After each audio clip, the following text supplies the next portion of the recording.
I was a huge Beatles fan growing up in the 80s when Beatlemania was happening again and John Lennon was brutally murdered by Chapman, as you can see. I hate most modern music like Justin Bieber, Katy Perry and One Direction. I once decided to go to the garage sale on the next neighborhood next door. I looked at the vinyl LP records and found a copy of Abbey Road from 1969. But I noticed that someone wrote 666 on the cover with a Sharpie, but I paid no attention to it and bought it for $0.01. Then I realized I had no turntable record player and bought one for $30. I took the stuff home and hooked the record player to the old stereo. I took Abbey Road out, but it was heavily scratched like a cat was clawing all over it, and I noticed that the label had the words Abbey Road 666 on it, but I ignored that and tried to play it on the turntable. It played to my suppress and sounded really perfect until I got to the Abbey Road medley where it stopped playing all of a sudden.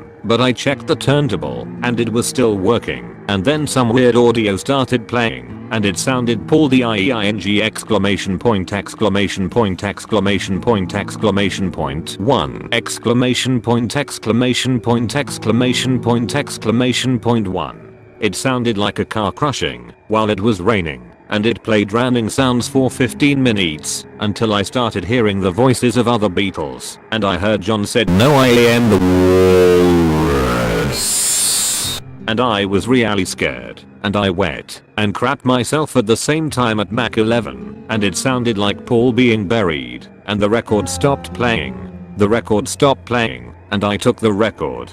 I took the record and threw it out the window and I now cry myself to sleep at night. The end. PLZ, like and subscribe.